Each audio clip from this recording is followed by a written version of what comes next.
तो मैं जब मॉडलिंग में ही बैक की तो किसी को मेरा चेहरा तक याद नहीं था। अभी आज 2023 है और मैंने आज तक 10 रिनाउंड ब्यूटी कॉन्टेस्ट जो ब्रांडेड है जीत चुकी हूं। एक बात तो सही है कि इंसान अगर कुछ कोशिश करे ना दिल से तो वो उसको मिलेगा जरूर, अगर आपका इंटेंशन सही हो। एक अच्छी चीज ये है कि बहुत सारी लड़की, बहुत सारे इंसान अभी भी मुझसे कांटेक्ट ये करके कहते हैं कि मुझे आप बस मोटिवेट करो कि कैसे खड़ा होना है फिर से।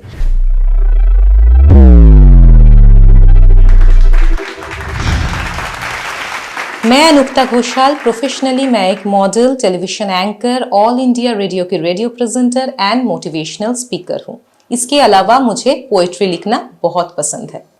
कोई भी साधारण सी लड़की अगर जिंदगी में कुछ ऐसा करना चाहे जो थोड़ा सा हटके हो तो उसको एक नहीं बहुत सारे प्रॉब्लम्स को फेस करना पड़ता है, और मैं भी इसका एक्सेप्शन नहीं हूं। मुझे भी बहुत सारे प्रॉब्लम्स फेस करना पड़ा, लेकिन at the end of the day मैंने जो अपने दिमाग में रखा वो है मुझे उठना है, आगे चलना है और मुझे मेरा ऑब्जेक्टिव फुलफिल करना है। तो 2012 था और तब से मेरा एक बहुत बड़ा सपना था कि मैं मॉडलिंग करूंगी, लेकिन मेरी फैमिली बहुत कंजर्वेटिव थी मॉडलिंग के डेड अगेंस्ट, क्योंकि उन लोगों को पता ही नहीं था कि मॉडलिंग होता क्या है। लेकिन मुझे तो करना था। मैं छुप छुप के एक ब्यूटी कॉन्टेस्ट में नाम दे दी और उसके बाद मैं वहां पे फर्स्ट रनर अप आई और बहुत सारे लीडिंग न्यूज़पेपर्स, टीवी चैनल्स में मेरा कवरेज होने लगा। उसके बाद मैं छोटे मोटे असाइनमेंट्स में काम करने लगी। मॉडलिंग अच्छा चल रहा था, साइड बाय साइड मेरी पढ़ाई लिखाई भी अच्छी चल रही थी। मैं ग्रुप थिएटर ज्वाइन की, लेकिन सडनली इन 2013 मुझे एक नर्वस सिस्टम का इशू हुआ, जिसके दौरान मैं डीप डिप्रेशन में चली गई। आजकल ये जो डिप्रेशन जो वर्ड है ना, वो बहुत सबके मुंह में घूमता रहता है कि बहुत सिंपल सा वर्ड है, लेकिन ये इतना सिंपल है नहीं। क्योंकि डिप्रेशन ये वर्ड एक ऐसा वर्ड है जो हमारी पूरी बॉडी को कंट्रोल कर सकता है, अगर आप ठीक से ट्रीटमेंट इसका ना करें तो। उस वक्त मेरा जो नॉर्मल लाइफस्टाइल था वो पूरी तरह बिखर चुका था। लाइफ एक रेस जैसा है, अगर आप किसी भी फेज में जाके आपको ये पता चले कि आप एक जगह खड़े हो और बाकी सब लोग आपको छोड़ के आगे दौड़ रहा है, तो वो वाली फीलिंग आपको बहुत ज्यादा डिस्टर्ब करेगा। तो मैं खिड़की से बाहर जब देखती थी ना दुनिया को, तब मुझे ऐसा लगता था कि हर कोई बहुत खुश है, सिर्फ मैं एक इंसान हूं जो घर के अंदर हूं, जो मेरा नॉर्मल लाइफस्टाइल है वो सडनली बिल्कुल खराब हो चुका है। तो एक बहुत डीप डिप्रेशन का फेज था। इसमें दो तरफ की दो चीजें थी।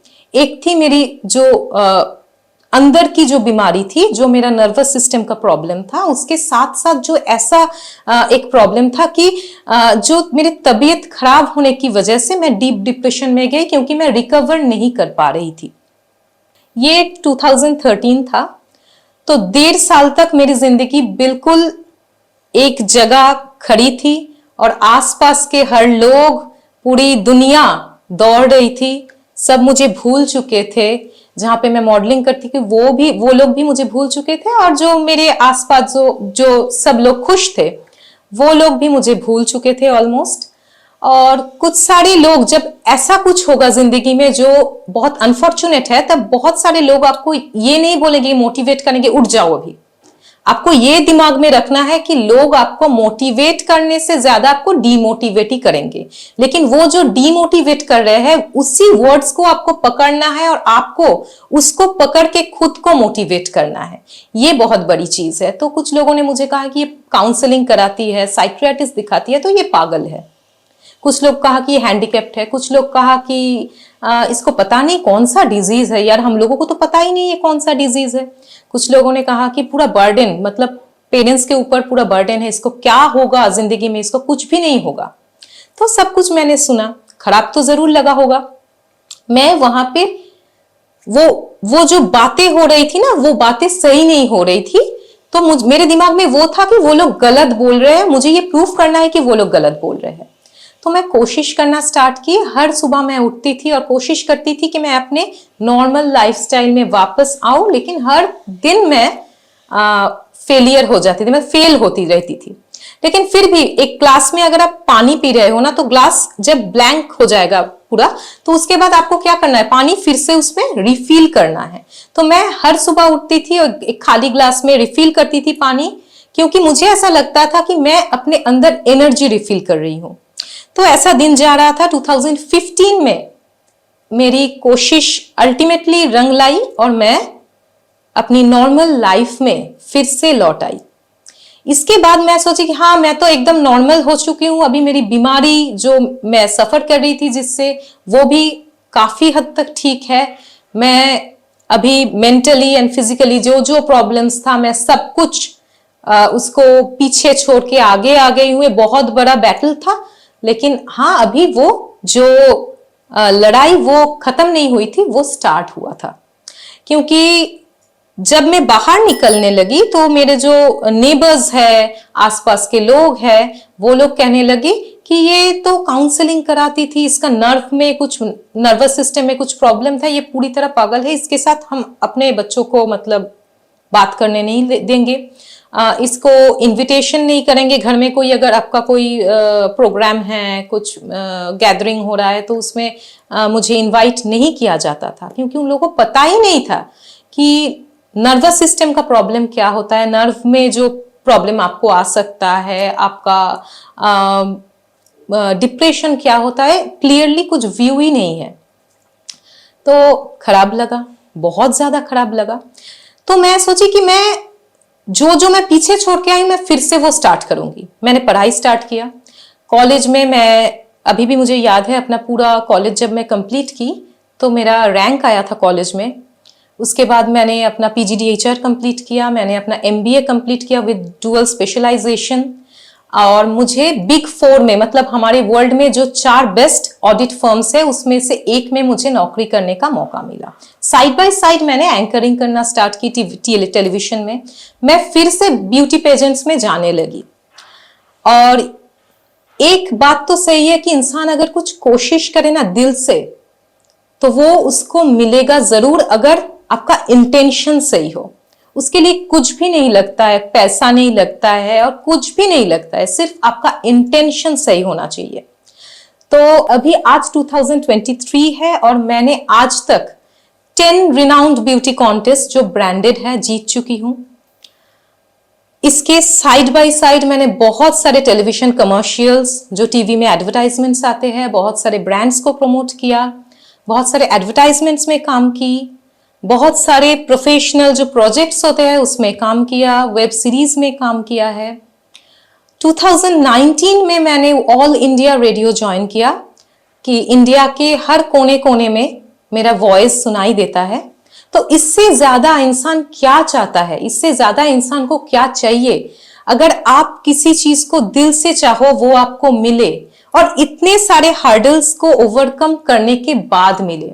आपके आसपास जितने लोग हैं, उन्होंने आपको कहा नहीं होगा, ये बर्डन है पेरेंट्स के लिए, इसकी शादी करवा दो, कुछ भी करके जैसे भी हो, इसका मतलब इसको कहीं फेंको।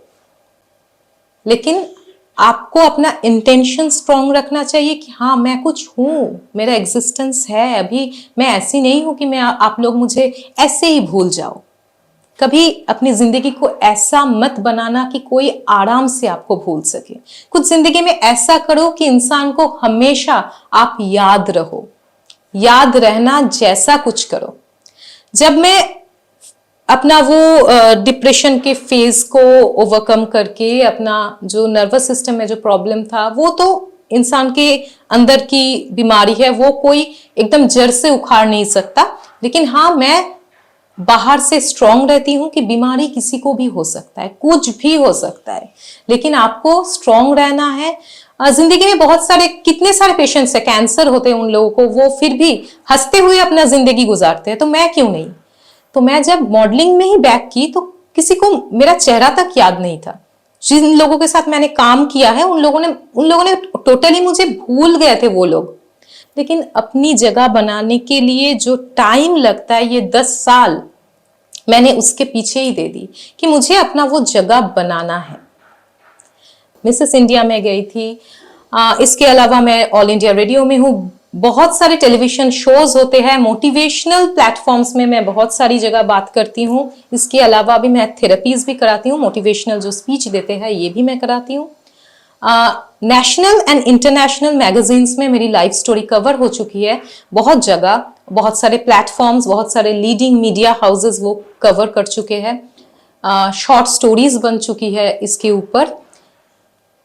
एक अच्छी चीज ये है कि बहुत सारी लड़की, बहुत सारे इंसान अभी भी मुझसे कांटेक्ट ये करके कहते हैं कि मुझे ये प्रॉब्लम है, मेरा ऐसा नहीं है कि मुझे ये जो बीमारी है वो आप ट्रीट कर दो, मुझे आप बस मोटिवेट करो कि कैसे खड़ा होना है फिर से। 2021 में वर्ल्ड लिटरेचर फेस्ट हो रहा था और इंडिया के लिए मैं गई थी वहां पोएट्री को लेके, और इंडिया के लिए मैं वहां से प्राइज लेके आई, थर्ड प्राइज लेके आई। तो ये मेरे लिए बहुत बड़ी बात है कि मैं अपने देश को रिप्रेजेंट किया वहां पे और वहां से कुछ लेके अपने देश के लिए आई। जिंदगी में खोने के लिए कुछ नहीं होता है, बस जो हम लोगों को मिल रहा है ना वो बहुत ज्यादा मिल रहा है, और हम लोगों को ये सोचना है कि हम लोग बहुत लकी है। खुद को कभी अनलकी सोचना ये बंद कर देना चाहिए। हर किसी को एक हेल्दी लाइफ, फैमिली, ये सबको नहीं मिलता। तो हम लोगों को पहले भगवान को थैंक्स बोलना चाहिए इसलिए कि हम अपने पैर पे चल रहे हैं, हेल्दी लाइफस्टाइल लीड कर रहे हैं, हम लोग एक हेल्दी लाइफ में हैं, हम लोग, हमारे पास हमारी फैमिली है जो हमें बहुत प्यार करती है। इसके अलावा जिंदगी में हर्डल्स, ऑब्स्टैकल्स, प्रॉब्लम्स हर किसी को होता है, किसी का कुछ ज्यादा होता है, किसी का कम होता है, लेकिन हम लोगों को एक चीज at the end of the day तक याद रखना है कि हम लोगों को ये सब कुछ पीछे छोड़ के बस आगे जाना है, क्योंकि जिंदगी बहुत खूबसूरत जगह है और हम लोगों को ये नहीं भूलना चाहिए कि जो भी सिचुएशन आए हम लोगों को डट कर सामना करना है। मैं अनुक्ता घोषाल और मैं थैंक यू बोलना चाहूंगी वी टॉक्स टीम को, क्योंकि उन्होंने आज मुझे इतनी अच्छी और सुंदर प्लेटफॉर्म में अपनी बात बोलने के लिए इनवाइट किया। और मैं आप सब लोगों को बोलूंगी कि आप लोगों के पास भी अगर कुछ इंस्पिरेशनल स्टोरीज है तो जरूर शेयर करें वी टॉक्स के साथ। कृपया इस वीडियो पर कमेंट्स करें, इस वीडियो को अपने दोस्त और परिवार के साथ शेयर करें, चैनल को सब्सक्राइब करके बेल आइकॉन को प्रेस करना ना भूलें। इस वीडियो के माध्यम से वी टॉक से जुड़े रहने के लिए थैंक यू। जय हिंद, जय भारत।